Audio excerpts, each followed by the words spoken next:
Hello guys, আজকে সকাল থেকে আমাদের এখানে ওয়েদার মেঘলা। তোমাদের ওখানে কার কার ওয়েদার সকাল থেকে এরকম মেঘলা আছে অবশ্যই আমাকে কমেন্ট করে জানিও।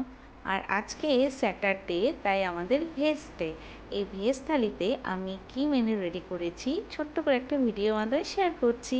প্রথমে আমি 5 ফোড়ন দিয়ে আলু পটল ভেজে নেব একটু নুন হলুদ দিয়ে। এবার 1 চামচ আদা বাটা, টমেটো বাটা এবং 1 চামচ হলুদ গুঁড়ো, লঙ্কা গুঁড়ো, জিরে গুঁড়ো, ধনে গুঁড়ো এবং নুন স্বাদ মতো দিয়ে গরম জলে ভালোভাবে একটু মিশিয়ে নেব। আলু পটল ভাজা হয়ে গেলে এটা আমি ঢেলে দেব। এবার দেখো ভালোভাবে আমি কষিয়ে নিচ্ছি।